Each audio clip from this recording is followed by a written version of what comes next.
여러분, 이 영상 끝까지 보실 수 있으신가요? 오늘 말씀드릴 내용이 그만큼 충격적입니다. 매일 아침 드시는 그 음식 두 가지가 지금 이 순간에도 우리 뇌를 조용히 녹이고 있다는 사실을 아십니까? 연세대 세브란스 병원 뇌신경센터가 6년을 추적한 결과입니다. 오늘 이 영상이 끝날 때쯤이면 여러분은 내일 아침 식탁을 완전히 바꾸실 겁니다. 오늘 저와 함께 확인하실 내용은 크게 네 가지입니다. 그런데 사실 다섯 가지였는데요. 하나는 여러분이 이미 알고 계신 내용일 수도 있어서 네 가지로 정리했습니다. 먼저 첫째, 우리가 매일 무심코 먹는 아침 음식이 어떻게 뇌혈관을 공격하는지 그 무서운 연쇄 반응을 낱낱이 파헤칩니다. 둘째, 우리 뇌 안에 살아있는 기적의 청소 시스템이 어떻게 작동하는지, 그리고 우리가 매일 아침 그 시스템을 어떻게 강제로 꺼버리고 있는지 확인합니다. 셋째, 뇌세포를 살리는 진짜 음식들의 비밀을 과학적으로 풀어드립니다. 넷째, 오늘 저녁부터 바로 실천할 수 있는 하루 전체 타임라인을 드립니다. 여러분, 우리 세대가 가장 두려워하는 질환이 무엇인지 아십니까? 설문조사마다 빠지지 않고 1위를 차지하는 것이 있습니다. 바로 치매입니다. 암도 무섭습니다. 고혈압도 당뇨도 무섭죠. 하지만 치매는 다릅니다. 암은 아파도 나라는 사람은 그대로 남아 있습니다. 그런데 치매는요? 어떻게 말씀드릴까요? 나라는 존재 자체가 사라져버립니다. 사랑하는 손주의 얼굴을 보면서도 누구인지 알아보지 못하게 됩니다.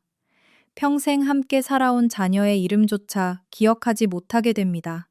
그리고 결국 우리 자식들이 자기 인생을 접어두고 우리를 돌봐야 하는 무거운 짐을 지게 됩니다. 우리 세대 중에서 자식에게 짐이 되고 싶은 분이 단 한 분이라도 계십니까? 단 한 분도 안 계실 겁니다. 우리가 평생 뼈 빠지게 일한 것도 자식들 잘 되라고 한 것 아닙니까? 자식에게 짐이 된다는 것, 그것이 우리 세대에게는 삶의 마지막 수치와도 같습니다. 그러니까 오늘의 이야기가 그 어떤 건강 이야기보다 중요합니다. 대한민국 중앙치매센터가 2024년에 발표한 자료를 보면 정말 충격적인 수치가 나옵니다. 우리나라에서 약 10분에 1명꼴로 새로운 치매 환자가 발생하고 있습니다. 11분입니다. 여러분이 지금 이 영상을 보시는 1시간 동안 우리나라 어딘가에서 5분이 넘는 어르신이 치매 진단을 받고 계신다는 뜻입니다. 그런데 여러분, 잠깐 질문을 드리겠습니다. 오늘 아침에 뭘 드셨는지 지금 바로 떠올려 보시겠습니까? 3초 안에 또렷하게 기억나십니까? 아침에 드신 것을 바로 떠올리셨다면 아직 괜찮습니다. 하지만 잠깐 멈추셨다면 그것은 그냥 피곤해서가 아닙니다. 우리 뇌가 보내는 아주 초기의 경고 신호일 수 있습니다. 자, 지금부터 본격적으로 시작하겠습니다. 오늘 이야기는 우리 경기도 용인에 사시는 67세 김정순 어르신으로부터 시작됩니다. 김정순 어르신은 평생 남편을 뒷바라지하고 자녀 셋을 키워내신 분입니다. 큰아들이 서울에서 직장을 다니고 둘째가 부산에서 가게를 하고 막내딸이 결혼해서 수원에 살고 있습니다. 남편이 일찍 세상을 떠난 뒤로는 홀로 아파트에서 생활하시면서 텃밭에 상추며 고추를 키우시는 것이 낙이셨습니다. 재작년 가을까지만 해도 어르신은 정정하셨습니다. 동네 경로당에 나가서 파투도 치시고 친구분들과 이야기도 나누셨습니다. 그런데 지난해 봄부터 이상한 일들이 생기기 시작했습니다. 텃밭에 물을 주러 나가셨다가 어디에 물뿌리개를 뒀는지 잊으시는 일이 잦아졌습니다. 딸에게 전화를 하시려고 휴대폰을 드셨다가 누구한테 전화하려 했는지 기억이 안 나시는 일도 있었습니다. 가족들은 처음에는 나이가 드시니까 그러시겠거니 했습니다. 하지만 어르신이 가스불을 켜놓으시고 방으로 들어가 주무신 일이 생기자 아들이 어머니를 모시고 병원을 찾았습니다. 분당 서울대병원에서 정밀 검사를 받으신 결과는 예상보다 훨씬 더 심각했습니다.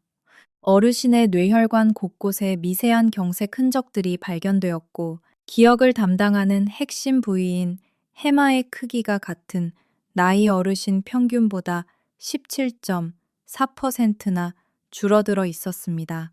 의료진이 어르신의 생활 습관을 꼼꼼히 추적했습니다. 그리고 발견한 것이 있었습니다. 바로 어르신이 남편을 여점 뒤로 5년 동안 매일 아침 드셨던 식단이었습니다. 뭐였을까요? 쫄깃한 흰 가래떡 두세 조각과 달콤한 믹스커피 두 잔. 이것이 어르신의 변함없는 아침이었습니다. 혼자 드시는 밥상을 차리기가 귀찮으셨고, 부드러운 떡에 달달한 커피가 속도 편하고 힘도 나는 것 같으셨던 겁니다. 여러분 중에도 이런 분들 분명히 계시죠?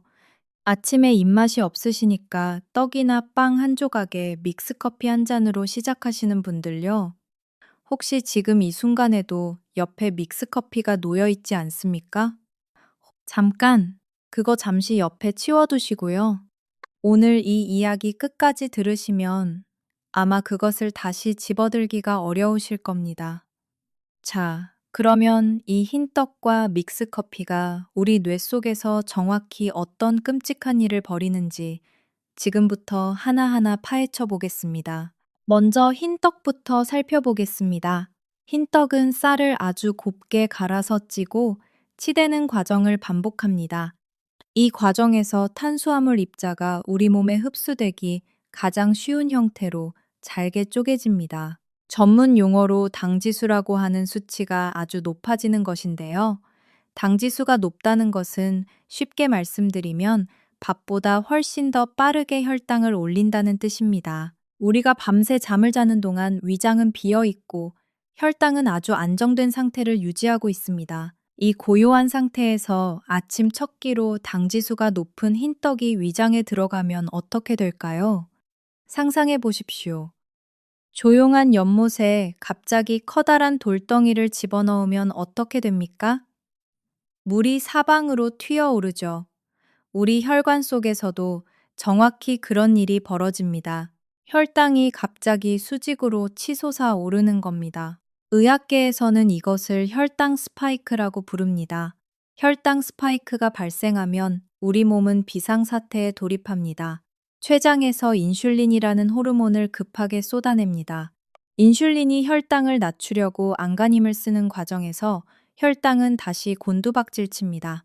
이 급격한 오르막과 내리막의 반복이 혈관 내벽에 엄청난 충격을 가합니다.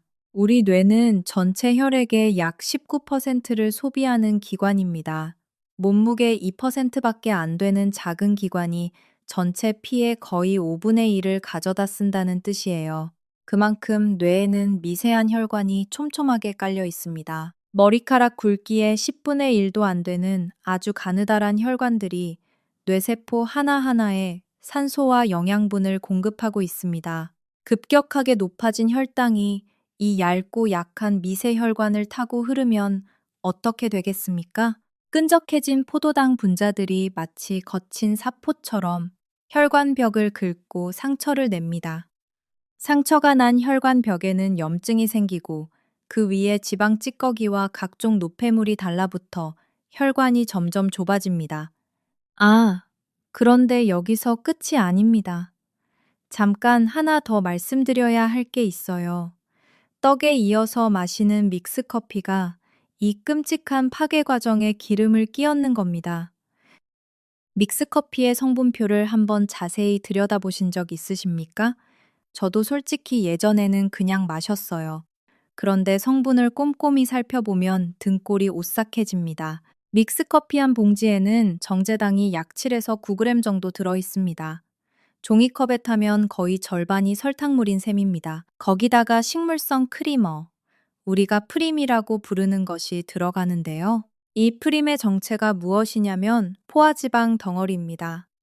삼성서울병원 심혈관센터 연구자료에 따르면 식물성 크리머에 포함된 경화유가 혈중 나쁜 콜레스테롤 수치를 평균 18.7%까지 올린다는 결과가 있습니다. 정제당이 혈관벽을 긁어서 상처를 내고 프림에서 나온 끈적한 지방 찌꺼기들이 그 상처에 달라붙어 거대한 염증 덩어리를 만드는 겁니다. 연세대 세브란스 병원 뇌신경센터 연구팀이 6년간 추적 조사한 결과가 있습니다. 흰떡과 믹스커피를 함께 매일 아침 섭취한 그룹은 뇌혈관 손상 속도가 단독 섭취 그룹보다 2.7배나 빨랐다고 합니다. 2.7배입니다. 하나씩 먹어도 나쁜데 함께 먹으면 그 해로움이 2배를 훌쩍 넘는다는 뜻입니다. 뇌의 미세혈관이 막히면 뇌세포는 산소를 공급받지 못합니다. 산소가 끊긴 뇌세포는 단 4분 만에 돌이킬 수 없는 손상을 입습니다. 한번 죽어버린 뇌세포는 현대의학의 어떤 첨단 기술로도 다시 되살릴 수 없습니다. 김정순 어르신의 뇌는 5년이라는 세월 동안 매일 아침 이 끔찍한 공격을 받아왔던 것입니다. 날카로운 혈당 스파이크가 뇌혈관을 긁고 프림의 지방이 그 상처에 들러붙고 혈관이 좁아지고 뇌세포가 질식하고 이 잔인한 과정이 5년 동안 매일 아침 반복되었습니다. 그런데 어르신은 아무런 통증도 느끼지 못하셨습니다. 뇌혈관에는 아픔을 감지하는 신경이 없으니까요. 이건 정말 안타깝습니다.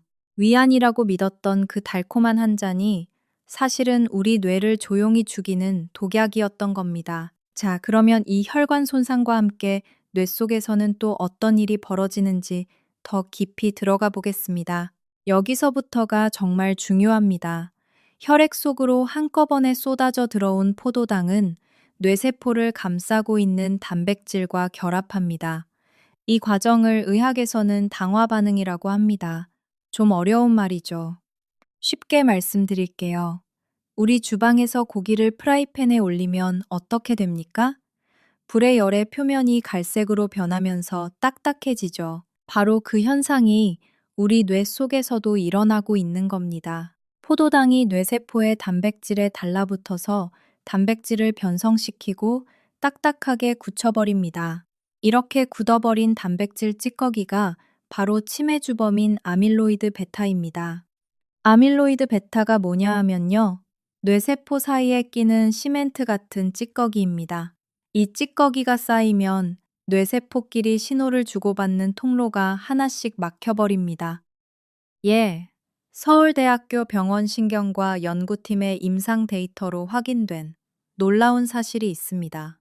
치매 확정 진단을 받기 무려 17년에서 23년 전부터 이 독성 단백질이 뇌 속에 조용히 쌓이기 시작한다는 것입니다.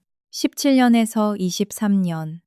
지금 60대이신 분들의 뇌 속에서는 이미 40대 후반부터 이 끔찍한 찌꺼기가 쌓이기 시작했을 수 있다는 뜻입니다. 여러분의 뇌를 아주 정교한 정수기 필터라고 상상해 보십시오. 건강한 식단에서 나온 맑은 피는 깨끗한 물처럼 필터를 부드럽게 통과합니다. 하지만 떡과 믹스커피가 만들어낸 끈적한 혈액은 마치 시멘트 반죽 같습니다.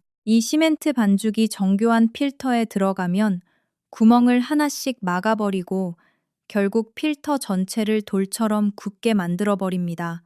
더 비극적인 사실이 있습니다. 혈관 속의 포도당은 엄청나는데 정작 뇌세포 자체는 극심한 굶주림에 시달리게 됩니다. 왜 그럴까요? 매일 혈당 스파이크가 반복되면 뇌세포는 인슐린 신호에 둔감해집니다. 마치 매일 벨을 울리면 처음에는 놀라지만 나중에는 벨소리가 들려도 아무 반응을 안 하게 되는 것과 같습니다. 뇌세포의 문이 굳게 닫혀버리니 혈액 속에 에너지가 넘쳐나도 뇌세포 안으로는 한 방울도 들어가지 못합니다.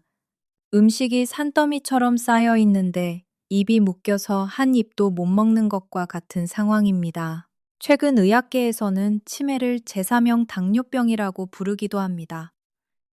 혈당 조절 실패가 곧 뇌세포 파괴로 직결된다는 무서운 사실을 보여주는 겁니다.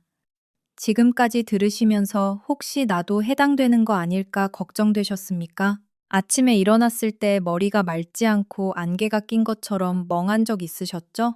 대부분 수면 부족이나 나이 탓으로 돌리십니다.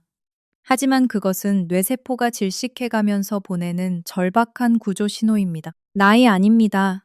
우리 뇌가 지금 당장 도와달라고 비명을 지르고 있는 겁니다. 여기서 잠깐 또 다른 사례를 말씀드리겠습니다. 인천에 사시는 72세 이영호 어르신 이야기입니다. 이영호 어르신은 퇴직 공무원이셨는데요. 평생 규칙적인 생활을 하시던 분이었습니다. 그런데 퇴직 후 혼자 사시게 되면서 식습관이 완전히 바뀌었습니다. 아침마다 편의점에서 사오신 단팥빵 2개와 믹스커피 3잔. 이게 어르신의 아침이었습니다. 빵도 부드럽고 커피도 달달해서 좋으셨대요. 그런데 3년이 지나자 이상한 일이 생기기 시작했습니다. 오전에 머리가 지끈지끈 아프고 집중이 안 되고 자꾸 깜빡깜빡 하시는 겁니다. 병원에 가셔서 검사를 받았더니 혈당이 공복에 137이 나왔습니다. 정상은 100 이하입니다. 의사 선생님이 말씀하셨습니다. 어르신, 이대로 가시면 1년 안에 당뇨 진단 받으십니다. 그리고 당뇨가 되시면 치매 위험이 2배 이상 올라갑니다. 이 말씀이 어르신한테는 큰 충격이었습니다. 어르신은 그날부터 아침 식단을 바꾸셨습니다. 단팥빵 대신 보리밥에 된장찌개, 믹스커피 대신 따뜻한 보리차.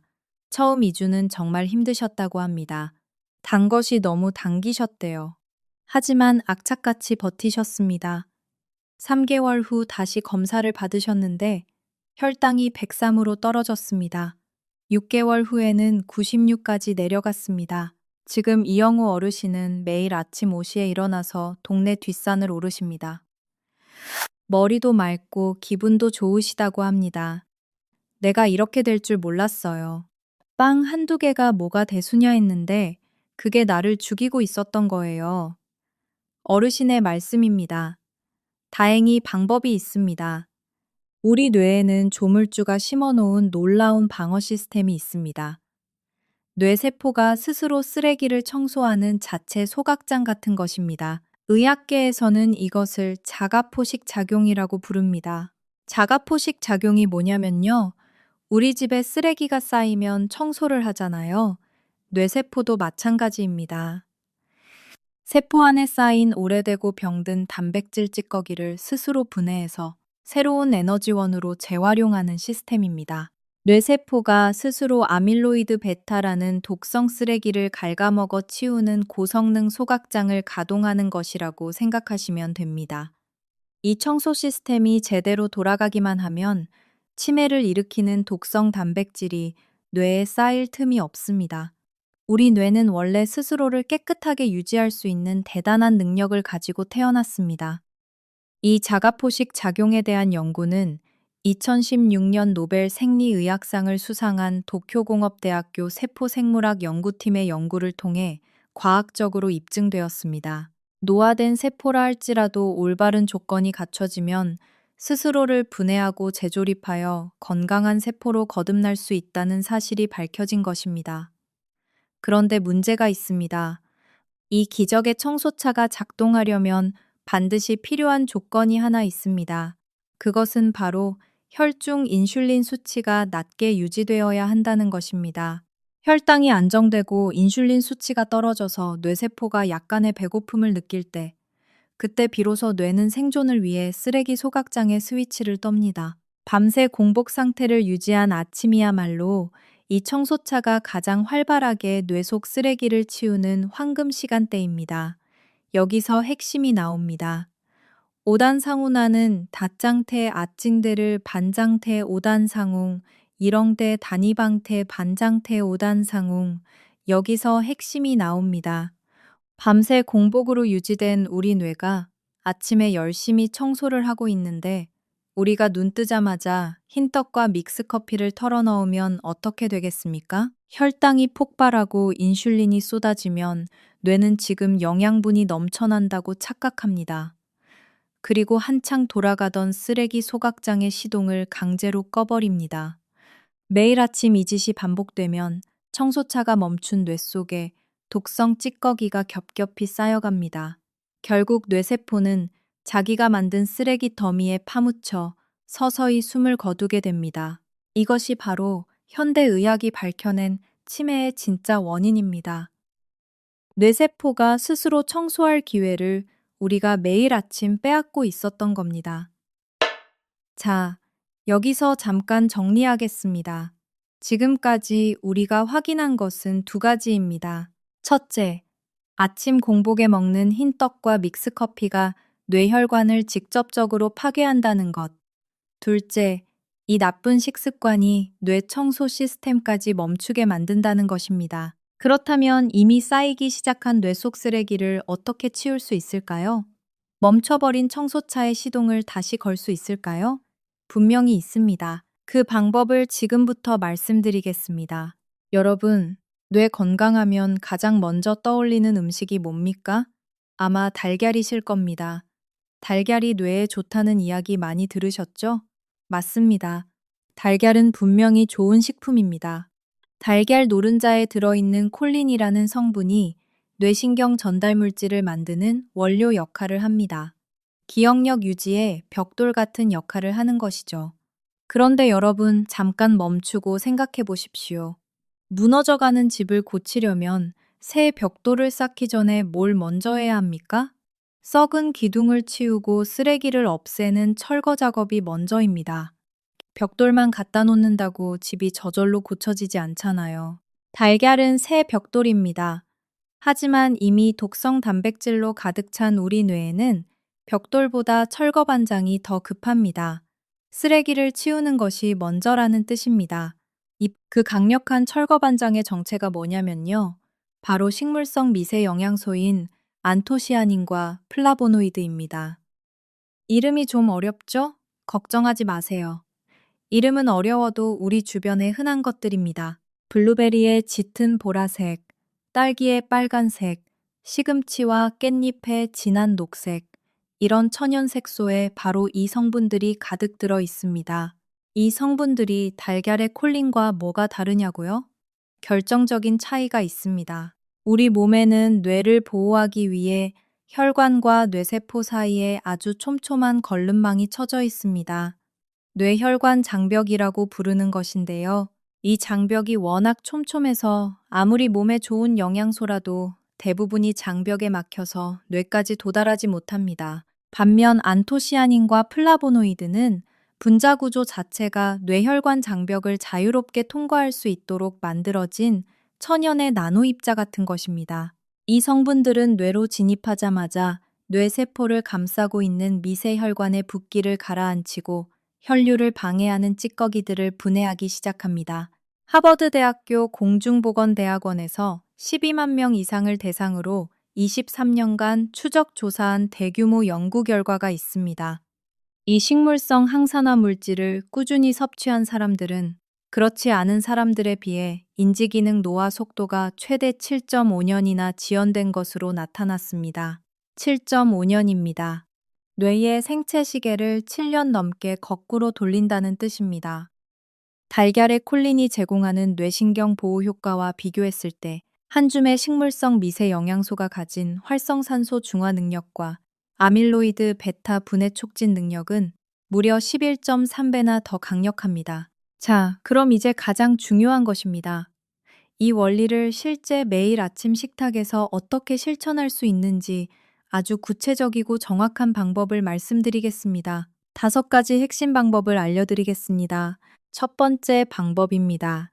아침에 눈을 뜨시면 자리에서 바로 일어나지 마시고 침대에 잠깐 앉아서 심호흡을 한번 하신 후에 따뜻한 물을 천천히 한 잔 드십시오. 온도는 40도에서 50도 사이가 좋습니다. 우리 몸에 손을 댔을 때 뜨겁지 않고 따뜻하다고 느껴지는 정도면 됩니다. 왜 따뜻한 물이 중요할까요? 우리 노년기의 혈액은 밤새 수분이 호흡과 땀으로 빠져나가면서 새벽에는 마치 끈적끈적한 갯벌처럼 변해 있습니다. 이때 들어가는 따뜻한 물 한 잔이 끈적한 혈액을 단숨에 묽게 만들고 밤새 굳어있던 위장과 뇌혈관을 부드럽게 깨워줍니다. 여기서 중요한 거 하나.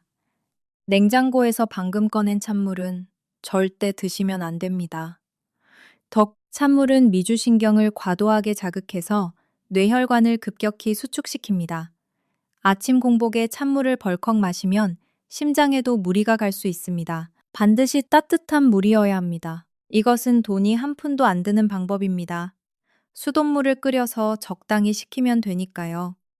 우리 세대는 절약의 달인이시잖아요. 돈 안 들이고 뇌를 살리는 가장 쉬운 첫걸음입니다. 두 번째 방법입니다. 이것이 핵심 중의 핵심입니다.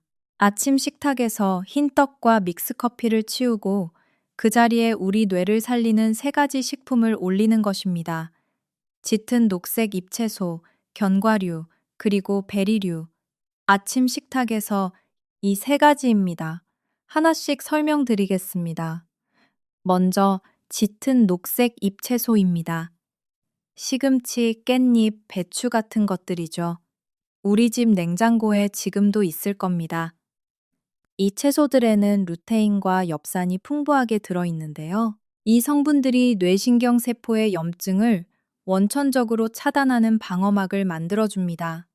우리 세대는 어릴 때부터 된장국에 시금치 넣어 먹고 자랐잖아요. 할머니가 해주시던 그 시금치 된장국이 사실은 뇌를 살리는 명약이었던 겁니다. 우리 전통 음식에 이미 답이 있었습니다. 아침에 시금치나 깻잎 두어 장을 밥과 함께 드시거나 간단하게 된장국에 넣어서 드시면 됩니다. 어려운 거 하나도 없습니다. 새로운 재료를 살 필요도 없어요. 이미 우리 집에 있는 것들입니다. 고려대학교 의과대학 연구팀이 847명의 어르신을 5년간 추적 조사한 결과가 있습니다. 혈중 호모시스테인 수치가 높은 분들은 그렇지 않은 분들에 비해 인지기능 저하 속도가 2.3배 더 빨랐다고 합니다. 호모시스테인이라는 것은 엽산이 부족할 때 혈액 속에 쌓이는 뇌혈관 공격 물질입니다. 시금치 된장국 한 그릇이면 하루 엽산 필요량의 43% 정도를 충당할 수 있습니다. 다음은 견과류입니다. 호두가 가장 좋습니다. 호두의 생김새를 보면 뇌와 꼭 닮았잖아요. 옛 어른들이 모양이 닮은 음식이 해당 기관에 좋다고 하셨는데 과학적으로도 정말 그렇습니다. 호두에는 고농축 식물성 오메가3가 들어있어서 딱딱하게 굳어있던 뇌세포의 세포막을 부드럽게 풀어줍니다. 세포막이 부드러워지면 영양분을 흡수하고 찌꺼기를 배출하는 통로가 활짝 열립니다. 경희대학교 한의과대학 연구에서 흥미로운 결과가 나왔습니다. 매일 호두 3알에서 5알을 섭취한 그룹은 뇌에서 기억을 담당하는 해마 영역의 부피 감소 속도가 연간 0.4%포인트 적었다고 합니다. 0.4%포인트라고 하면 적어 보이시죠? 하지만 이것이 10년이 쌓이면 4%포인트 차이입니다.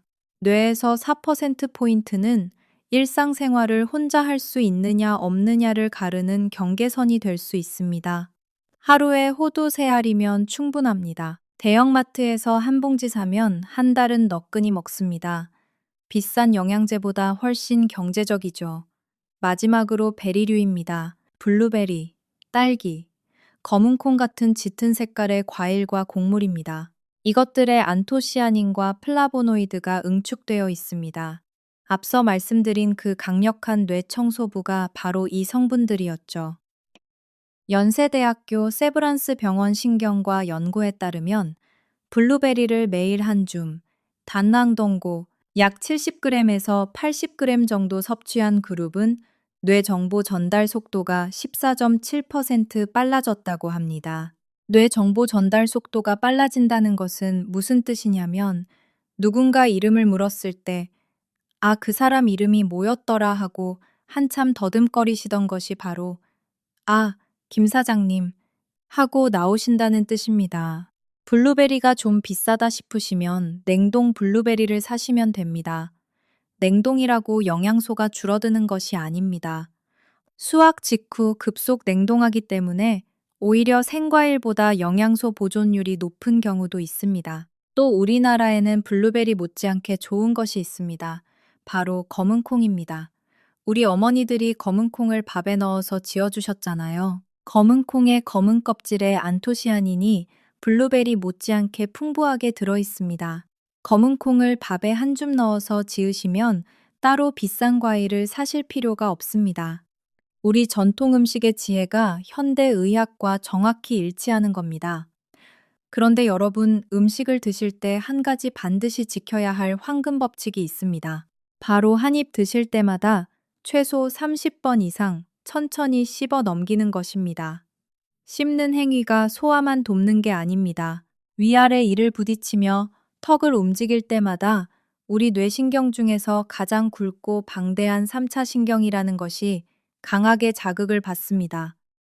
연세대 세브란스 병원 신경과 연구에 따르면 이 3차 신경의 자극이 심장에서 뇌로 뿜어지는 혈류량을 21% 이상 증가시킵니다. 여러분이 30번을 천천히 씹는 그 5분 동안 뇌의 기억 중추인 해마의 맑은 산소와 식물성 항산화 영양소가 폭포수처럼 쏟아져 들어가는 겁니다. 제가 환자분들께 항상 드린 말씀이 있습니다. 많이 먹는 것보다 잘 씹는 것이 뇌를 살립니다. 비싼 보충제 사실 필요 없어요. 우리 집에 있는 호두 세 알을 정성스럽게 30번 씹는 것이 10,000원짜리 영양제보다 훨씬 낫습니다. 세 번째 방법입니다. 이것은 밥상이 아닌 수면 이야기입니다. 여러분은 밤에 몇 시에 주무십니까? 자정이 넘어서 주무시나요? 아니면 10시쯤 주무시나요? 이것이 뇌의 건강과 무슨 관계가 있느냐고요? 아주 큰 관계가 있습니다. 우리 뇌에는 글림프 시스템이라는 것이 있습니다. 어려운 이름이죠. 쉽게 말씀드리면 뇌 하수도 시스템입니다. 밤에 우리가 깊은 잠을 잘 때 이 하수도가 활짝 열리면서 낮 동안 뇌에 쌓인 노폐물을 씻어내는 작업을 합니다.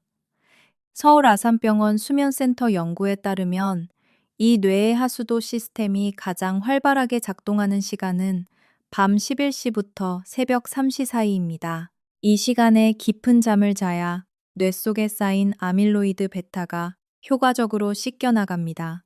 자정이 넘어서 잠자리에 드시는 분들은 이 황금 시간대를 놓치고 계시는 겁니다. 밤에 텔레비전 재밌는 프로그램이 있으면 끝까지 보고 자고 싶으시죠? 저도 그 마음 이해합니다. 하지만 그 1시간의 텔레비전이 우리 뇌의 하수도를 1시간 일찍 닫아버린 겁니다. 이상적으로는 밤 10시에서 10시 반 사이에 잠자리에 드시는 것이 뇌 청소에 가장 좋습니다. 잠이 잘 안 오시는 분들은 저녁 식사 후에 가볍게 20분 정도 산책을 하시면 수면의 질이 훨씬 좋아집니다. 이것도 돈 안 드는 방법이죠. 네 번째 방법입니다. 이것은 보너스가 아닙니다. 나머지 세 가지만큼이나 중요합니다. 바로 물 이야기입니다. 여러분은 하루에 물을 얼마나 드십니까? 우리 어르신들 중에 물을 많이 안 드시는 분들이 정말 많습니다. 목이 마르지 않으니까 물을 마실 필요가 없다고 생각하시는 거죠. 그런데 나이가 들면 갈증을 느끼는 뇌의 감지 센서가 둔해집니다. 실제로 몸이 탈수 상태인데도 목마름을 못 느끼시는 겁니다. 국내 보건연구원 자료에 따르면 65세 이상 어르신의 67.8%가 만성적인 경도 탈수 상태에 있다고 합니다. 10명 중 7분 가까이가 물이 부족한 상태라는 뜻입니다. 탈수 상태의 혈액은 걸쭉해지고 걸쭉한 혈액은 뇌 미세혈관을 잘 통과하지 못합니다. 뇌세포에 산소와 영양분이 제대로 공급되지 않습니다. 하루에 최소 6잔에서 8잔, 종이컵 기준으로 한 번에 한 잔씩 시간을 정해서 천천히 나눠 드시는 것이 좋습니다. 한꺼번에 벌컥벌컥 마시는 것보다 조금씩 자주 마시는 것이 몸에 훨씬 좋습니다. 저녁 6시 이후에는 물을 많이 드시면 밤에 화장실에 자주 가시게 되니까 적당히 줄이시는 게 좋습니다. 다섯 번째 방법입니다. 이건 정말 중요한데요. 햇빛 이야기입니다. 여러분, 하루에 햇빛을 얼마나 보십니까? 그리고 이포화로 보십니까? 아파트에 사신 어르신들 중에 하루 종일 집 안에만 계시는 분들이 생각보다 정말 많습니다. 특히 겨울에는 더 그렇습니다. 그런데 이것이 뇌 건강에 심각한 영향을 미칩니다. 우리 몸에서 비타민 D는 햇빛을 받아야만 만들어집니다. 그리고 비타민 D가 부족하면 어떻게 되느냐? 국민건강보험공단 2023년 자료에 따르면 65세 이상 어르신 중에서 비타민 D 결핍 비율이 62.4%에 달합니다. 우리나라 할머니, 할아버지 10명 중 6명이 넘게 비타민 D가 부족한 상태라는 뜻입니다. 단정이 통고 90호, 지르지르 강해서 왜 비타민 D가 뇌에 중요하냐면요. 비타민 D는 뇌에서 아밀로이드 베타를 청소하는 면역세포의 활동을 직접 조절합니다. 비타민 D가 부족하면 이 청소 세포들이 제 역할을 못합니다. 마치 충전이 안 된 로봇 청소기가 방 안을 돌아다니는 것과 같습니다. 서울대학교 병원 신경과 연구에 따르면 혈중 비타민 D 수치가 정상 범위 이하인 어르신들은 그렇지 않은 어르신들에 비해 치매 발병 위험이 1.89배 높았다고 합니다. 거의 2배 가까이 차이가 납니다. 그러면 어떻게 해야 하냐면요. 매일 오전 10시에서 오후 2시 사이에 15분에서 20분만 야외에서 햇빛을 받으시면 됩니다. 재치 본든 2시에서 25면 데모하니다. 여는 든 모는 든 오치를 받으시면 됩니다. 손등이나 얼굴에 직접 햇빛이 닿아야 합니다. 선크림을 바르시면 비타민 D 합성이 방해됩니다. 짧은 시간이라도 괜찮으니 매일 밖에 나가세요. 아까 산책을 말씀드렸는데 산책을 오전에 하시면 운동, 사회적 교류, 비타민 D 합성까지 한 번에 해결됩니다. 우리가 말하는 일석삼조가 이겁니다. 비타민 D 합성까지. 자, 지금까지 5가지 핵심 방법을 말씀드렸습니다. 따뜻한 물, 아침 식단 교체, 수면 시간 조정, 충분한 수분 섭취, 햇빛 받기, 어느 하나 어렵거나 비싼 것이 없습니다. 내일 아침부터 바로 시작하실 수 있습니다. 이제부터는 우리 뇌를 살리는 음식들을 더 구체적으로 파고들겠습니다. 아까 3가지를 말씀드렸는데 오늘은 더 자세하게 하나하나 살펴보겠습니다. 첫 번째로 검은 콩입니다. 검은 콩이 그냥 콩이 아닙니다. 검은 콩의 껍질에 들어있는 안토시아닌이라는 성분이 뇌의 혈관 벽을 코팅하듯이 보호합니다. 서울대학교 식품영양과 연구에 따르면 검은 콩을 꾸준히 섭취한 그룹은 뇌 혈류량이 평균 17.3% 증가했다고 합니다. 17.3%가 어느 정도냐면요. 우리 뇌에 고속도로가 있다고 생각해 보세요. 지금까지 좁은 시골길로 영양분이 배달되고 있었는데 검은 콩을 먹으면 그 길이 넓어지는 겁니다. 교통체증이 줄어들고 산소와 영양분이 빨리빨리 도착합니다. 검은 콩밥을 하실 때 흰쌀과 검은 콩의 비율이 중요합니다. 흰쌀 7, 검은 콩 3의 비율이 가장 좋습니다. 검은 콩을 너무 많이 넣으시면 소화가 잘 안 됩니다. 우리 어르신들 위장이 젊을 때처럼 강하지 않으시잖아요. 그리고 검은 콩은 밤에 미리 불려놓으시면 다음날 밥을 지을 때 훨씬 부드럽게 됩니다. 최소 6시간에서 8시간 정도 물에 담가두시면 됩니다. 두 번째는 시금치입니다. 시금치에는 엽산이 아주 풍부합니다. 아까 말씀드린 것처럼 엽산이 부족하면 혈액 속에 호모시스테인이 쌓이고 이 물질이 뇌혈관을 공격합니다. 시금치 된장국 한 그릇이면 하루 엽산 필요량의 43% 정도를 충당할 수 있습니다. 발효 과정에서 생긴 좋은 유산균까지 더해져서 시금치와 된장의 조합은 그야말로 환상의 조합입니다. 우리 조상들의 밥상에 이미 뇌 건강의 비밀이 담겨 있었던 겁니다. 어머니의 손맛이 우리 뇌를 지켜주고 있었던 거예요. 세 번째는 호두입니다. 호두를 깨보시면 생긴 게 뇌를 닮았죠. 우연이 아닙니다. 호두에는 오메가3 지방산과 비타민 E가 풍부합니다. 이 2가지 성분이 뇌세포의 세포막을 튼튼하게 만들어줍니다. 호두 먹는 방법도 중요합니다. 볶지 마시고 생으로 드세요. 볶으면 열에 의해서 오메가3가 파괴됩니다. 또 한 번에 많이 드시지 마시고 하루 3알에서 5알 드시는 것이 핵심입니다. 냉장고에 작은 통 하나 넣어두시고 매일 아침 꺼내 드세요. 네 번째는 블루베리입니다. 블루베리를 모르시는 분은 안 계시죠? 작고 동그란 보라색 열매. 요즘 우리 마트에서도 쉽게 구할 수 있습니다. 블루베리에 들어있는 항산화 물질은 다른 과일의 3배에서 5배에 달합니다. 블루베리를 드실 때 주의하실 점이 있습니다. 반드시 씻어서 그대로 드시거나 요구르트에 넣어서 드세요. 블루베리 주스는 안 됩니다. 주스를 만드는 과정에서 섬유질이 다 빠지고 당분만 남습니다. 그러면 우리가 아까 얘기한 혈당 폭등의 원인이 될 수 있습니다. 다섯 번째는 들깨입니다.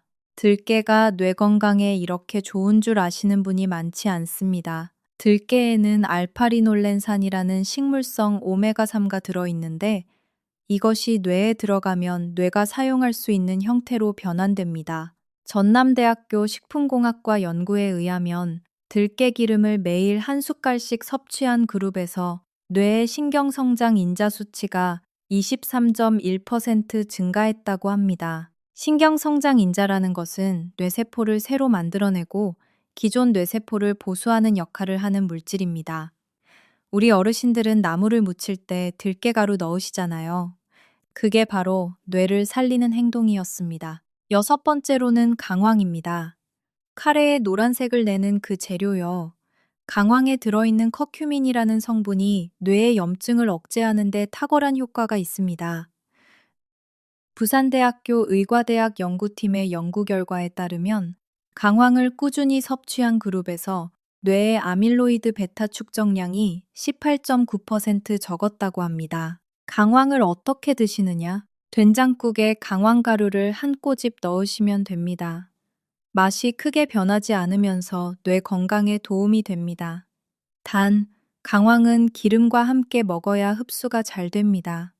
들기름이나 참기름 몇 방울과 함께 드시면 효과가 더 좋습니다. 일곱 번째는 생강입니다. 우리 어르신들 생강차 좋아하시죠? 생강에는 뇌혈관을 확장시켜주는 성분이 있습니다. 아주대학교 약학대학 연구에서 생강 추출물이 뇌의 산화 스트레스를 26.3% 감소시켰다는 결과가 나왔습니다. 산화 스트레스라는 것은 뇌세포를 녹슬게 하는 것이라고 생각하시면 됩니다. 겨울에는 생강차를 따뜻하게 드시고 여름에는 생강을 채 썰어서 나물에 넣거나 된장국에 넣으시면 됩니다. 자, 여기서 또 한 가지 중요한 이야기를 드려야 합니다. 음식만 바꾼다고 다 해결되느냐? 그건 아닙니다. 우리 뇌를 망가뜨리는 또 하나의 적이 있습니다. 바로 만성염증입니다. 만성염증이라고 하면 어디가 빨갛게 붓고 아픈 것을 생각하시죠? 그런 게 아닙니다. 만성염증은 눈에 보이지 않습니다. 통증도 없습니다. 그래서 더 무서운 겁니다. 조용히 우리 몸속에서 타오르고 있는 작은 불씨라고 생각하시면 됩니다. 이 작은 불씨가 어디서 시작되느냐? 바로 장 속에서 시작됩니다. 우리가 아침에 흰 떡과 믹스커피를 먹으면 장내 세균의 균형이 깨집니다. 좋은 세균은 줄어들고 나쁜 세균은 늘어납니다. 나쁜 세균이 만들어내는 독소가 장벽을 뚫고 혈액으로 들어갑니다. 이것을 장누수라고 합니다. 이 독소가 혈액을 타고 돌아다니면서 우리 몸 곳곳에 염증을 일으킵니다. 그런데 이 독소가 뇌까지 올라갑니다. 서울대학교 병원 연구에 따르면 장내 세균 불균형이 심한 환자 그룹은 뇌의 미세교 세포 활성도가 31.6% 더 높았다고 합니다. 미세교 세포가 과도하게 활성화되면 오히려 정상 뇌세포까지 공격합니다. 우리 편이 우리를 공격하는 거예요. 그래서 발효 음식이 중요합니다. 된장, 김치, 청국장. 이것들이 장내 좋은 세균을 늘려줍니다. 우리가 아침에 시금치 된장국을 드시라고 한 것도 이런 이유입니다. 된장의 유산균이 장을 건강하게 만들고 건강한 장이 뇌를 보호합니다. 장과 뇌는 신경으로 직접 연결되어 있습니다. 의학에서는 이것을 장뇌축이라고 합니다. 우리 어르신들 중에 소화가 안 좋으신 분들 많으시죠? 변비가 있거나 배가 자주 더부룩한 분들. 이런 분들은 장 건강이 나빠져 있을 가능성이 높습니다. 그리고 장 건강이 나쁘면 뇌 건강도 영향을 받습니다. 반대로 장 건강을 개선하시면 뇌 건강도 같이 좋아집니다. 매일 김치라도 꼭 드세요. 김치에 들어있는 유산균의 종류가 100가지가 넘습니다. 우리 조상들이 김치를 먹으며 건강하게 장수하신 데에는 다 과학적인 이유가 있었습니다. 사회적 교류 이야기도 꼭 드려야 합니다. 여러분, 혹시 요즘 집에만 계시는 시간이 많아지시지 않았습니까? 예전에는 동네 친구분들과 자주 만나셨는데 몸이 불편해지시면서 집에만 계시는 분들이 많아졌습니다. 이게 뇌에 아주 안 좋습니다. 가톨릭대학교 의과대학 정신건강의학과 연구팀이 523명의 어르신을 대상으로 조사한 결과가 있습니다. 일주일에 사회적 교류가 2회 미만인 분들은 5회 이상인 분들에 비해서 인지능력 저하 위험이 1.87배 높았습니다. 사람을 만나지 않는 것만으로 치매 위험이 2배 가까이 올라간다는 뜻입니다. 왜 그런지 아십니까? 사람과 대화를 하면 뇌의 여러 영역이 동시에 활성화됩니다. 상대방의 말을 듣고 이해하는 청각 영역, 표정을 읽는 시각 영역, 적절한 대답을 만들어내는 언어 영역, 감정을 느끼고 공감하는 감정 영역. 이 모든 것이 한꺼번에 작동합니다. 이것이 뇌에게는 종합 운동과 같습니다. 집에서 텔레비전만 보시면 뇌는 일방적으로 받아들이기만 합니다. 하지만 사람과 대화하시면 뇌가 능동적으로 움직입니다. 이 차이가 큽니다. 일주일에 최소 3번 이상은 사람을 만나세요. 교회나 절에 가시는 것, 경로당에 나가시는 것, 공원에서 동네 분들과 이야기 나누시는 것, 다 좋습니다. 전화 통화라도 괜찮습니다. Weezer and Yusuf.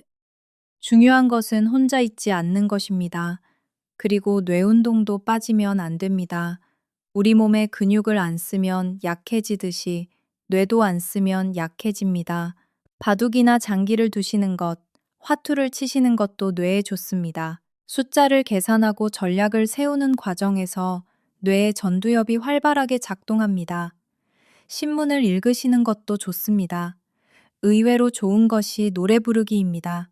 노래를 부르시면 가사를 기억해야 하고 멜로디에 맞춰야 하고 호흡도 조절해야 합니다. 이 과정에서 뇌의 여러 부분이 동시에 활성화됩니다.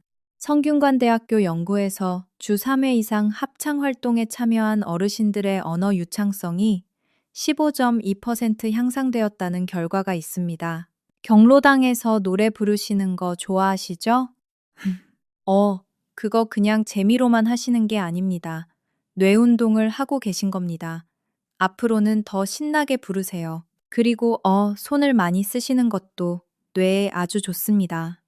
뜨개질, 서예, 그림 그리기, 요리, 이런 활동들이 뇌의 운동 영역과 감각 영역을 동시에 자극합니다. 특히 요리는 최고의 뇌 운동입니다. 재료를 준비하면서 계획을 세우고, 불 조절을 하면서 집중하고, 간을 보면서 감각을 사용하고, 여러 가지 반찬을 동시에 만들면서 멀티태스킹을 합니다. 이 모든 과정이 뇌를 총동원하는 겁니다. 혼자 드신다고 대충 라면이나 드시면 뇌 이중으로 나쁩니다.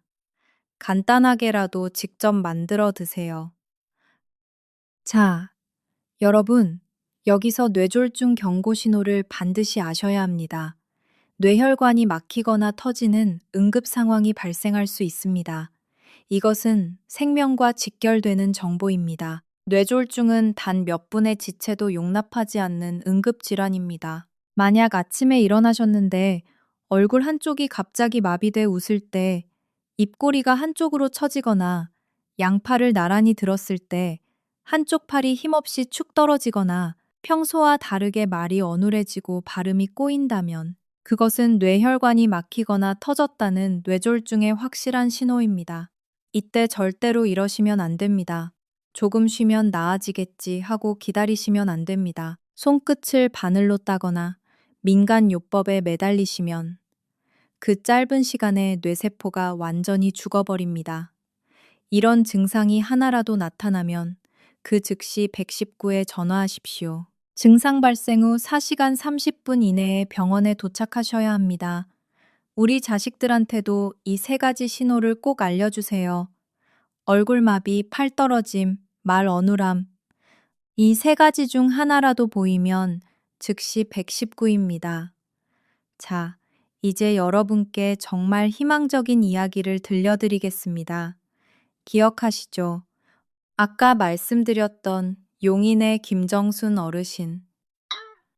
해마가 17.4%나 위축되어 있었던 어르신의 이야기를 계속 해드리겠습니다. 분당 서울대병원 의료진은 김정순 어르신에게 오늘 제가 말씀드린 것과 같은 식단 변화를 처방했습니다.